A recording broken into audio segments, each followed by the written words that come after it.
O tema geral do vídeo de hoje é linguística, mas o tema específico, ou seja, a playlist específica de terça-feira é sociolinguística. E eu estou utilizando este livro aqui, que está me ajudando a construir esse tipo de conteúdo.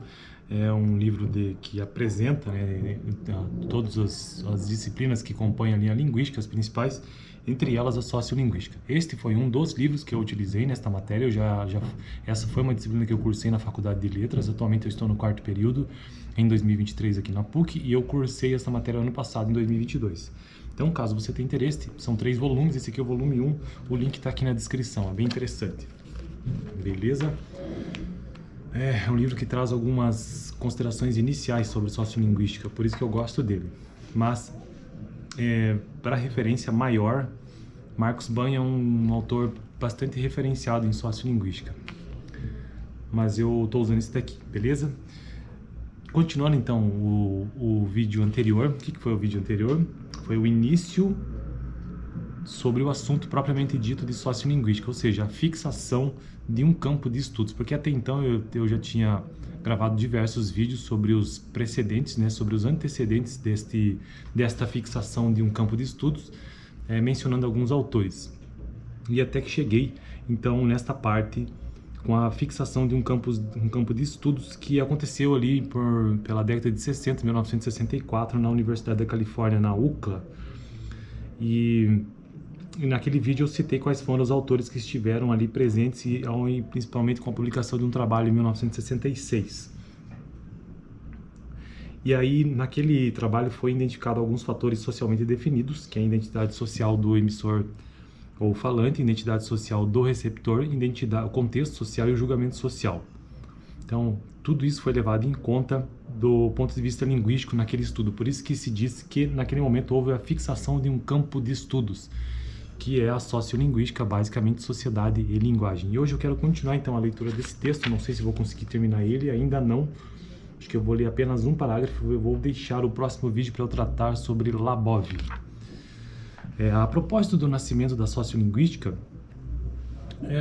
Bachmann tece em considerações interessantes. Segundo esses autores, o novo campo é o lugar onde vão se encontrar os herdeiros de tradições antigas, como a da antropologia linguística, caso de Heims, ou da dialectologia social, como Labov, e de especialistas de experimentação da intervenção social, psicólogos, sociólogos e mesmo planificadores.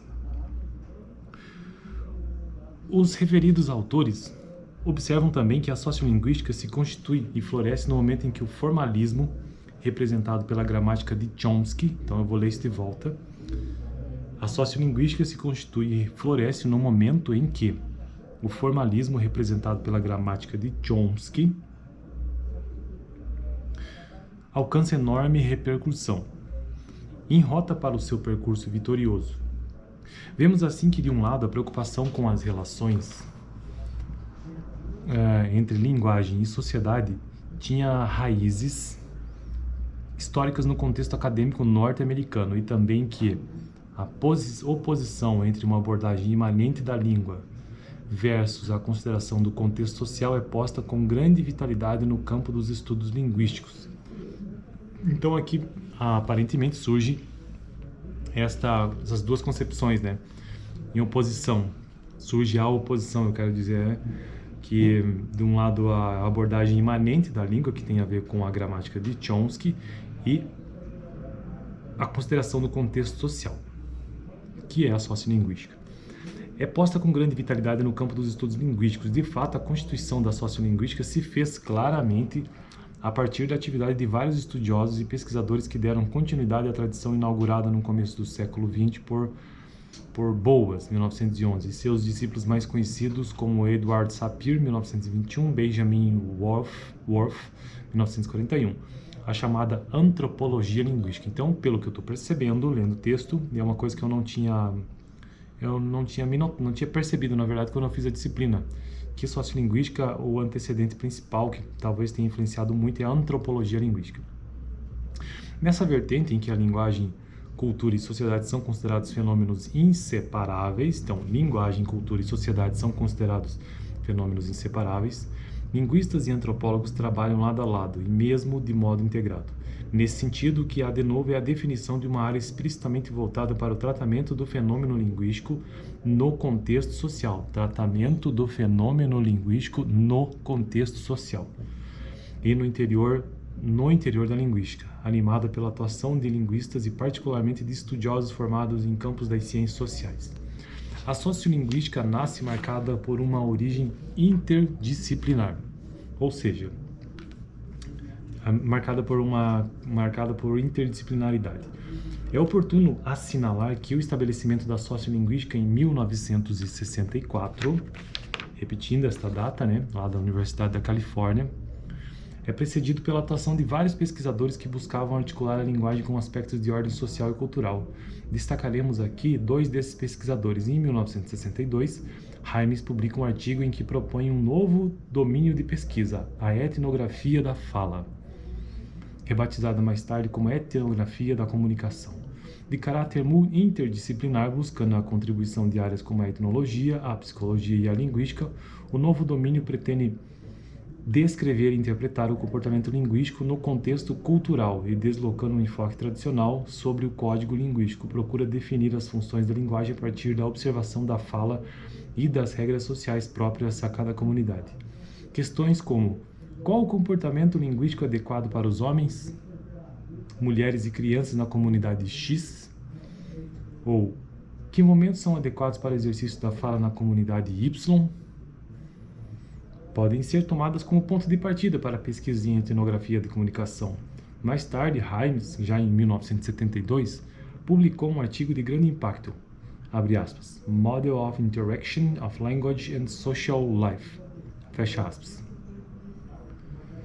no qual estabelece os princípios teóricos e metodológicos da etnografia da comunicação. Bom, eu vou ficar por aqui nesse vídeo, apenas fazendo então esta breve apresentação ou precedente, do que aconteceu ali da sociolinguística, além de, aqui nós estamos tratando da fixação de um campo de estudo, certo? Então, o primeiro texto que nos foi apresentado é o seu surgimento oficial em 1964, mas o precedente disto foi a antropologia linguística, a etnografia, a etnologia, etnografia da comunicação, entre outras áreas também. E a gente pôde compreender que neste momento, na verdade, a sociolinguística ela nasce marcada por uma origem bastante interdisciplinar, principalmente envolvendo etnologia, psicologia, própria linguística, antropologia, entre outras áreas. No próximo vídeo, quero continuar sobre este tema, fixação de um campo de estudos, a sociolinguística como a fixação de um campo de estudos, mas prosseguindo, tratando sobre Labov, de 1963, e assim eu vou finalizar essa parte já, beleza? Eu fico por aqui até terça-feira que vem, na continuação desta playlist de sociolinguística.